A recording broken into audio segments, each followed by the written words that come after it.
Buenas noches, bienvenidos a 8 en punto. Gracias por acompañarnos. Esta noche estaremos haciendo una reflexión interesante sobre una investigación de casi 3 años. Millennials en América Latina y el Caribe, trabajar o estudiar.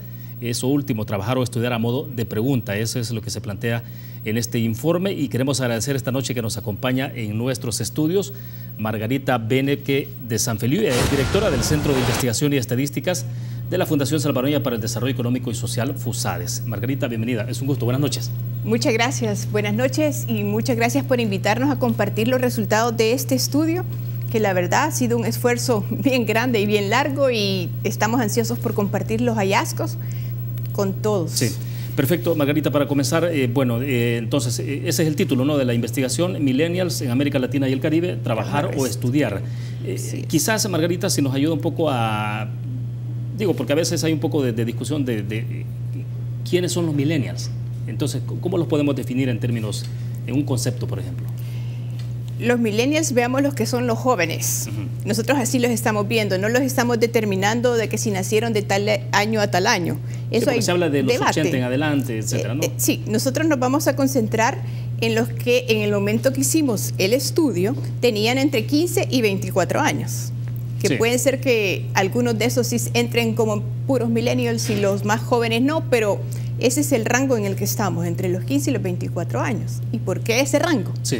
Porque esa es la etapa en que los jóvenes empiezan a hacer la transición entre la escuela y el mercado laboral, entre la escuela y el trabajo. Entonces queríamos entender qué está detrás de esa transición, por qué unos logran hacer la transición de una manera mejor que otros. Sí, y estamos hablando de jóvenes que están terminando o han terminado bachillerato y ya no continúan y se dedican a trabajar, o jóvenes que van a la universidad y entonces sí entran al mercado laboral. Nos estamos refiriendo a los jóvenes de 15 a 24 años, independientemente de la trayectoria que hayan logrado tener. Sí. Porque parte de lo que queríamos entender era por qué todos no tenían la misma trayectoria. Ahora, esta investigación se trabajó en América Latina, ¿no? Sí, 9 países en América Latina y el Caribe. Está Brasil, Chile, Colombia, El Salvador, Haití, México y Paraguay.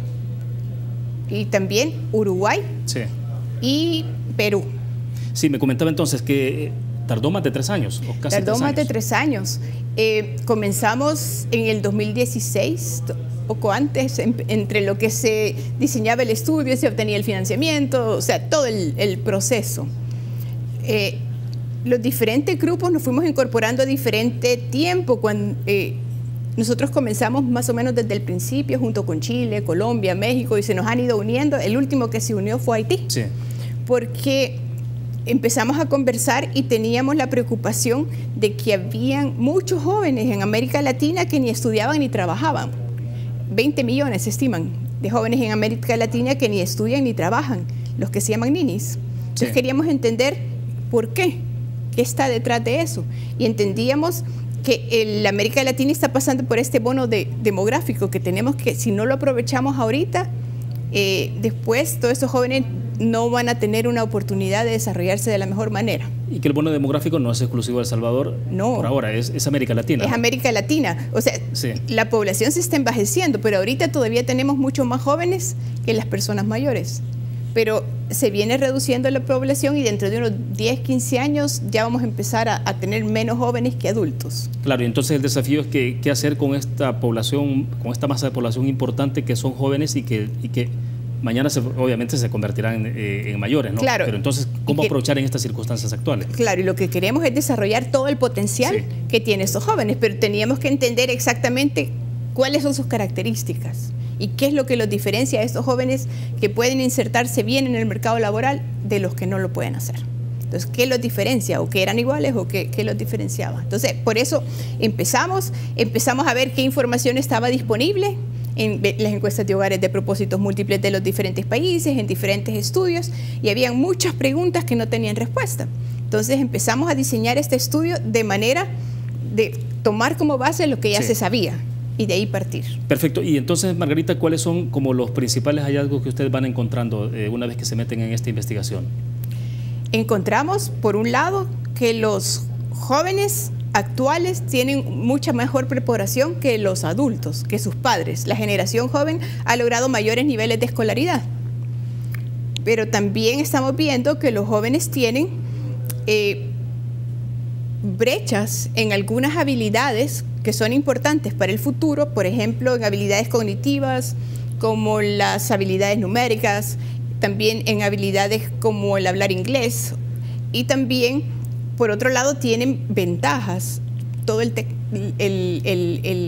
Las capacidades tecnológicas que ahora tienen los jóvenes son mucho mejores que las que tenían los adultos. Entonces, esa es la parte buena. También vemos que hay bastantes habilidades cognitivas, tienen altos niveles de habilidades socioemocionales que son importantes para el futuro. Por ejemplo, alta autoeficacia, es decir, creer que pueden,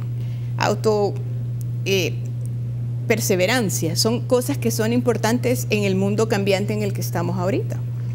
Pero también hay déficit. Por ejemplo, en El Salvador tenemos problemas un poquito de autoestima, a diferencia de en otros países, los jóvenes tienen autoestima un poco baja.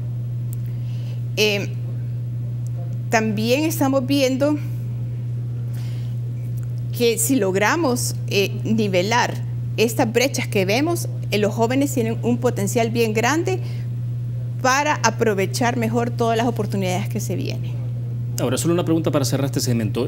Cuando hablamos de los jóvenes millennials, estamos hablando de este segmento de población que puede ser como algo que lo caracteriza, es que están hiperconectados o no. Están más conectados que sus padres, tienen más habilidades digitales, están haciendo mayor uso de la tecnología, que eso incluye pues las redes. Pero también estamos viendo que hay un grupo importante de esta población que no está ni estudiando ni trabajando, y eso está causando, como limitando las oportunidades que pueden tener. Lo que sí vemos también, como este estudio, que el tema de los ninis está mal enfocado. El concepto que tenemos de los ninis no es el que estamos encontrando en el estudio. Perfecto, debo hacer la primera pausa. Cuando regresemos a lo mejor me detalla un poco más eso, pero también me interesa que hablemos en la parte de qué tipo de desafíos se plantea para, digamos, en términos educativos, qué es lo que hay que hacer con este sector de población y hasta dónde el sistema educativo está respondiendo de verdad entonces a las necesidades que tiene este sector. Vamos a una pausa, regresamos. Banco Promérica cuenta con la garantía de rapidez en todas sus cajas, donde te atienden en 20 minutos o menos. Es un gusto que siga con nosotros en 8 en punto. Margarita Beneke de San Feliu es nuestra invitada. Estamos conversando sobre este informe de los millennials en América Latina y el Caribe, trabajar o estudiar. Nos quedamos entonces en el tema que tiene que ver sobre esta parte de formación, educación de estos jóvenes. Sí, ahora, lo que nosotros encontramos en el estudio, primero, ¿a qué se dedican? Sí. Entonces, encontrábamos que solo la mitad, más o menos 53% está solo estudiando, 8% estudia y trabaja. Y ese es un dato que nos llama mucho la atención, que sea solo 8%, porque en el resto de países que estudiaron, el porcentaje que logra estudiar y trabajar al mismo tiempo es mucho más amplio. Por ejemplo, en Colombia, 24% estudia y trabaja, que eso permite ganar experiencia para insertarse mejor en el mercado laboral. Esto nos indica que aquí en El Salvador hay algo diferente. ¿Qué será? No sabemos, no es parte del estudio, pero nos arroja luces que hay algo que ponerle atención, ya sea la flexibilidad en el mercado laboral o los horarios de los centros educativos o qué, pero en promedio es el 17% en América Latina y aquí el 8%. O sea, estamos bastante abajo. Sí. Ahora, hay un 16% de los jóvenes que están todavía en edad de estudiar que solo trabajan, que ya no están en el sistema educativo. Y hay un 24% en el área metropolitana que ya ni estudian ni trabajan, los que llamamos ninis. Entonces, a estos son los que les hemos dedicado un poco más de atención. Y nos encontramos que los ninis no están sin hacer nada. Los ninis sí tienen actividades productivas. Por ejemplo, ya se sabe a través de otros estudios que el nini afecta más a las mujeres. Hay muchas más mujeres nini que hombres. Entonces, pero de las mujeres, que es el 30% que se encuentran en esta posición, la mitad, una de cada dos, o sea, la mitad, hacen tareas de cuidado de sus hijos o de otros familiares. Y a eso le dedican en promedio 9 horas. O sea, no es que estén sin hacer nada. Sí, porque un poco el concepto de repente, y ahí es donde se puede perder cualquiera, ¿no? De creer de que efectivamente se cae en la holgazanería, ahora sí. O sea, y no es el caso. Esa es la cosa, que uno cree que son vagos. O sea, si usted pregunta, el nini ha obtenido una connotación negativa que de verdad le puedo decir no se justifica con base en los resultados que hemos encontrado. Nosotros estamos diciendo que la verdad los ninis no existen. Por ejemplo, como le decía, la mitad de las mujeres se dedican a trabajos de cuidados, también hay una parte de los hombres, pero en general del 24% del total, casi 40% de esto, que es un gran montón, están activamente buscando trabajo pero no lo encuentran. O sea, no están sin hacer nada, son gente productiva. Si usted elimina a toda esa gente que anda buscando trabajo o a los que se dedican a tareas de cuidado, nos queda aproximadamente 5%. O sea, apenas 5% del total de jóvenes que podríamos clasificar como verdaderos ninis. Y eso todavía entre comillas, porque hemos encontrado que de esos 5%, la mitad ya antes trabajaban o buscaban trabajo. Es decir, estamos viendo que ser nini es una realidad temporal, que depende de la realidad personal y familiar o incluso del lugar donde viven, que hace que estos jóvenes estén en la situación. Incluso de aquellos jóvenes que en el momento del estudio no eran ninis, ya lo habían sido en alguna otra ocasión. Por ejemplo, en total, del 100% de jóvenes del área metropolitana, la mitad se estima, 45% para ser más exactos, son o han sido ninis. O sea, es una realidad temporal que afecta a un montón de jóvenes.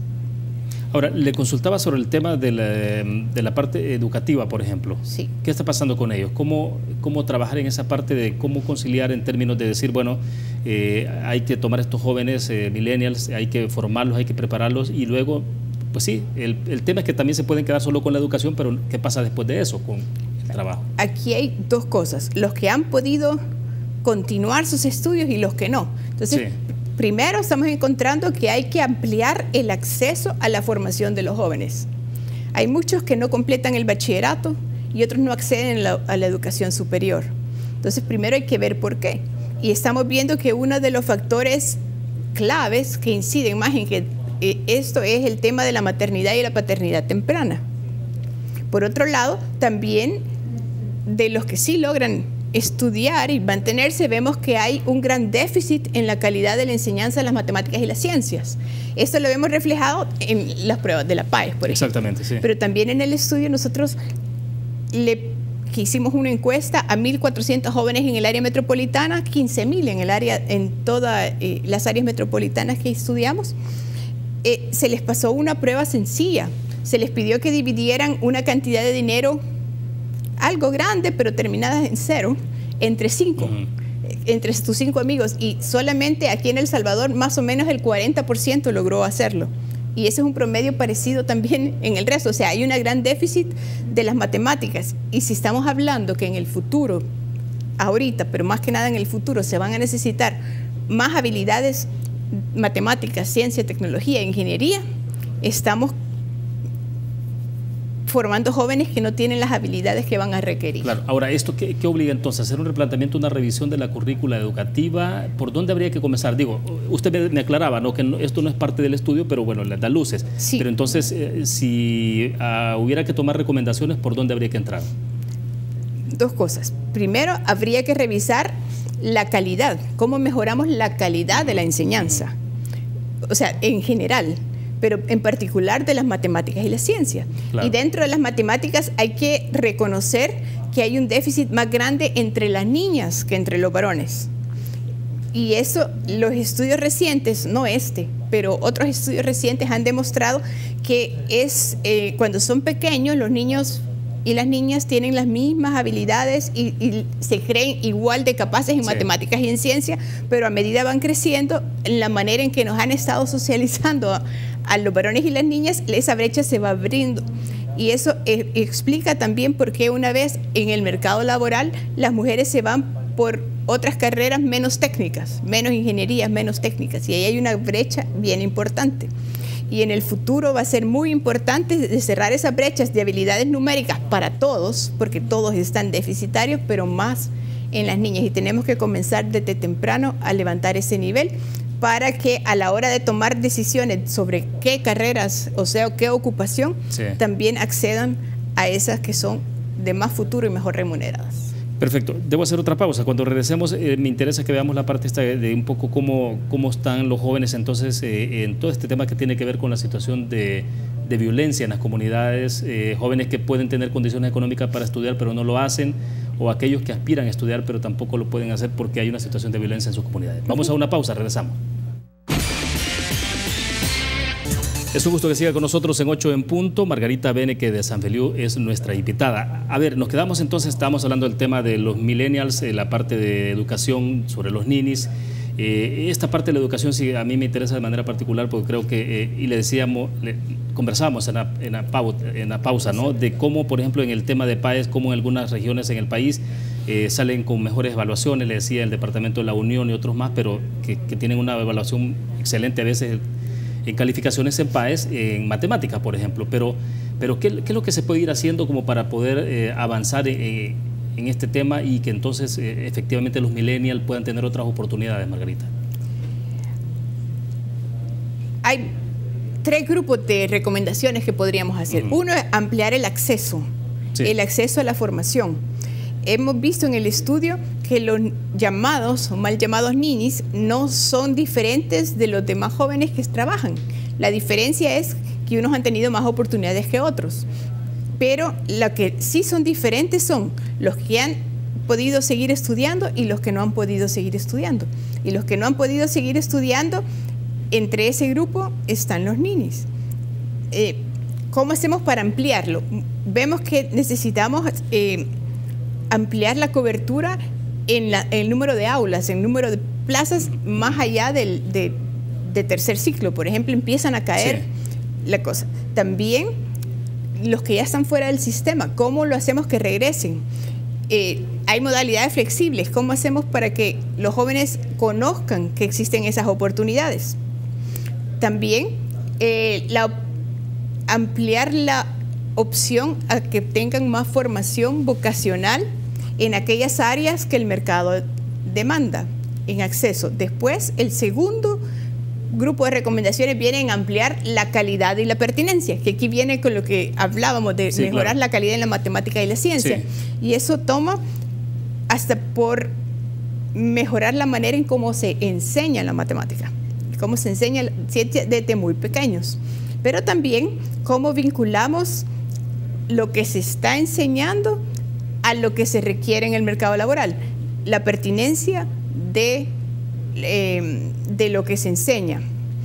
Ahora, también el otro tema es cómo le proporcionamos a los jóvenes la información que necesitan para tomar buenas decisiones. Lo que encontramos en el estudio, que hay mucho desconocimiento de parte de los jóvenes de las oportunidades que existen y también del retorno que pueden obtener a la educación.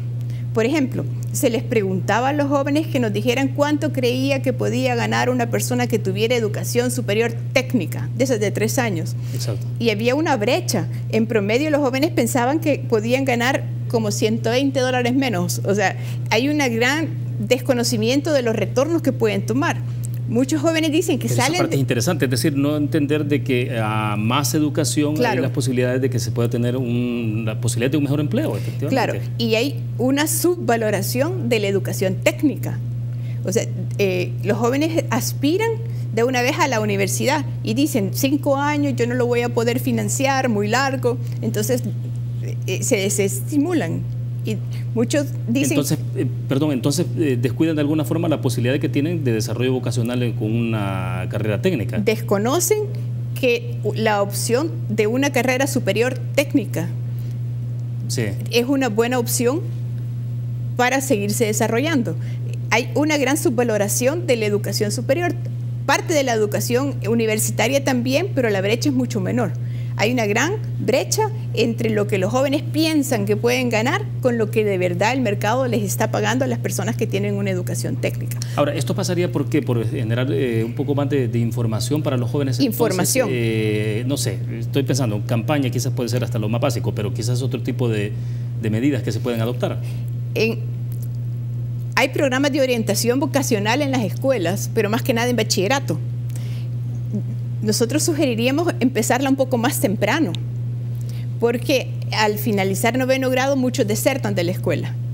Otros antes, pero muchos en 9º grado. Entonces, si tuvieran toda la información antes, tal vez podrían tomar mejores decisiones. Siempre la decisión es del joven, pero si les proporcionamos mejor información, pueden tomar una decisión más informada. También está el tema de que desconocen todo el montón de programas que hay disponibles para apoyarlos.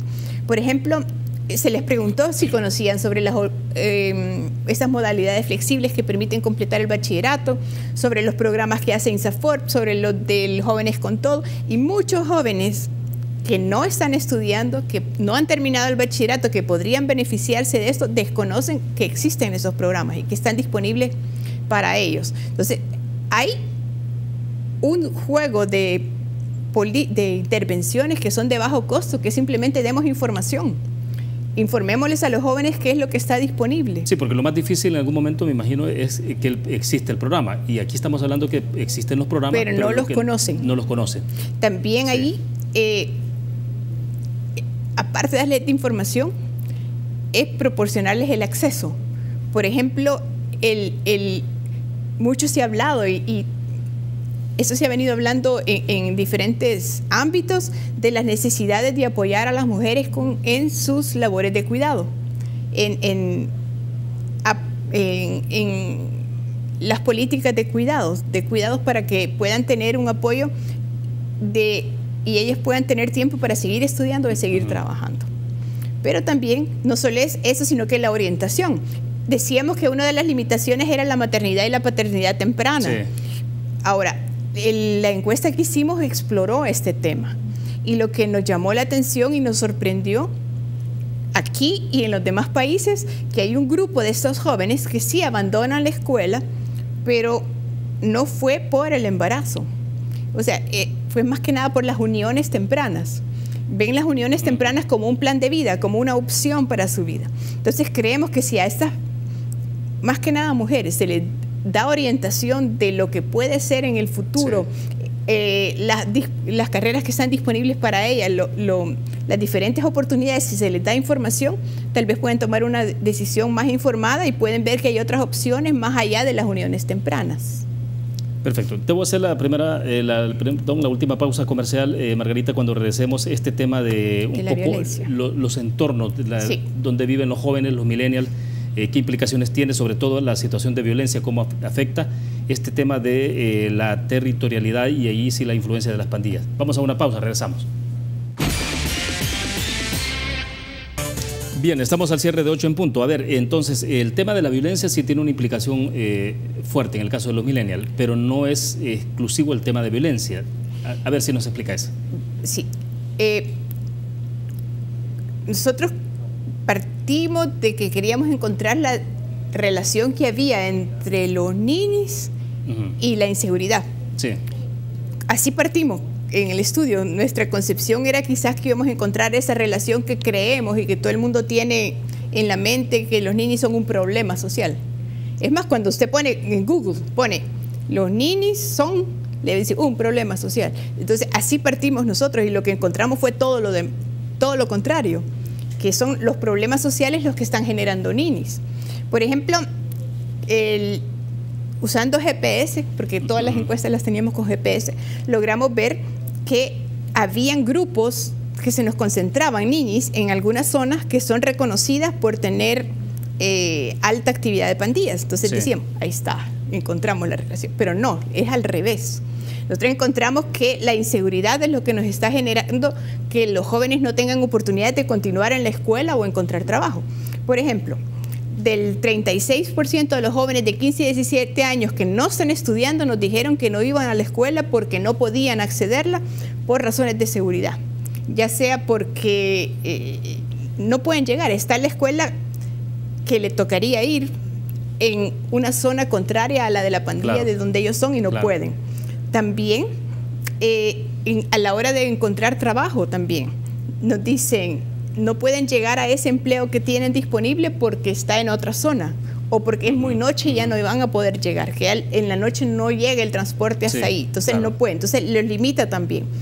Y también hay una estigmatización de los jóvenes que viven en esas zonas. Entonces, cuando buscan trabajo y ven que vienen de una zona, Apopa, Soyapango, las mismas empresas automáticamente no los contratan porque tienen este mito, este estigma de que pueden relacionarse con pandillas. Entonces, es como un círculo vicioso.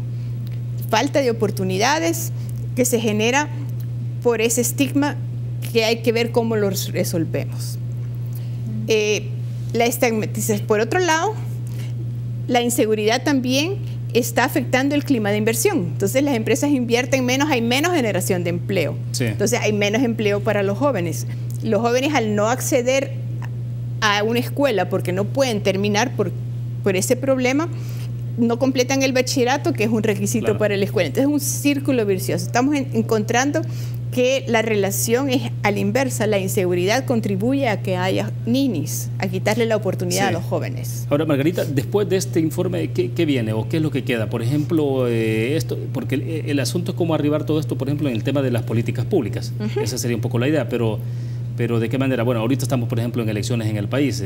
Habrá cambio de presidencia en junio del próximo año. Entonces, de repente pueden ser circunstancias un poco especiales, pero también dar otra cosa. Este estudio partió de que teníamos que dar respuestas a aquellas preguntas que los datos que existían no podíamos encontrar la respuesta. Entonces, tenemos esta encuesta generado con 15.000 observaciones de jóvenes de 15 a 24 años en América Latina, una base de datos sumamente rica y completa que permite explorar a fondo más temas. Ahorita nada más hemos hecho un brochazo de lo que se puede hacer. Entonces, estamos poniendo a disposición de los hacedores de política pública, de los que trabajan con jóvenes, primero el estudio, que puede ser bajado en la página web del BID, en la página de FUSADES también está el link. Se puede bajar. Entonces, en cada uno de los países tiene un capítulo, el del Salvador es el capítulo 5, y hay mucho más información que la que estuvimos comenzando ahora, pero igual, la base de datos va a estar puesta en datos abiertos para quien la quiera usar dentro de un tiempo, que ahorita se está haciendo, pero podemos estudiar mucho más estos temas. Y si hubiera que tomar medidas de mediano plazo, por ejemplo, ¿cuáles deberían de ser en términos de prioridades? Claro, pueden ser muchas, pero por ejemplo, enumerar unas 2 o 3. Primero, trabajar para desestigmatizar a los jóvenes, desestigmatizar a los ninis, entender que los ninis no existen, que lo que son jóvenes que no han podido tener la oportunidad de trabajar. Solo cambiando el estigma, entendiendo que tenemos que darle oportunidad a esos jóvenes, podemos trabajar mucho y lograr generar oportunidades para mucho más jóvenes. Segundo, si vemos que los ninis, la gran mayoría son mujeres y que no pueden ni estudiar ni trabajar porque tienen responsabilidades de cuidados, trabajemos en una política de cuidados. La política de cuidados pasa también por brindar oportunidades de educación temprana para los niños. Eso es un ganar, ganar, ganar. Esa sería una política clave que desentramparía un montón de cosas. Segundo, o tercero, porque ya dije 2, es vincular, mejorar la calidad y la pertinencia de lo que se enseña en el sistema educativo, pero también en los programas de capacitación vocacional.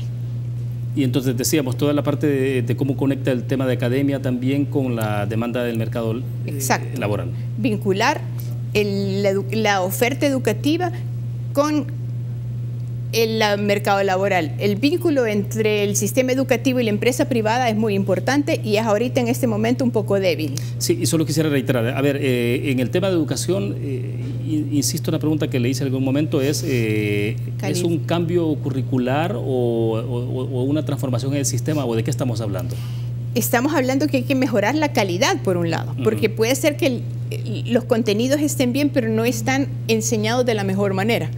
Hay que revisar el curricular. Entiendo yo que el Ministerio de Educación ha estado trabajando en capacitar maestros también, en cómo enseñar apropiadamente la matemática y la ciencia. Eso toma tiempo. Sí, porque hay que masificarlo. Eso toma tiempo. Sí. Pero hay que empezar ya. No podemos empezar mañana. Tenemos que empezar hace 3 meses, o sea, ya. y también con las políticas de cuidado, son las dos. Ahora estamos hablando de resultados que también llevan su tiempo, no son inmediatos. Y ahora es un llamado para los nuevos gobernantes que van a llegar en junio, que piensen que todas estas políticas van a dar resultados en el mediano plazo. Probablemente ellos no van a haber cosechado lo que van a sembrar ahorita, pero que no por eso no lo hagan. Hay que empezar a trabajar desde ya en políticas de mediano plazo. Bueno, ahora, yo quisiera, antes de despedirnos, agradecer pues al BID y al Centro de Investigación, el Centro Internacional de Investigaciones para el Desarrollo y DRC de Canadá, porque nos ha financiado este estudio y porque nos ha apoyado para hacer, y creemos que esto va a tener una repercusión muy importante en los jóvenes de la región. Bueno, vamos a estar pendientes, Margarita, un poco qué viene después, ¿no? Porque creo que es importante cuál es el impacto de estos informes. Le agradezco que haya compartido con nosotros. Le agradezco. Muy amable. Buenas noches. Bueno, perfecto. Nosotros terminamos de esta forma, 8 en punto. Gracias que nos acompañaron. Se quedan con el Gráfico TV. Buenas noches.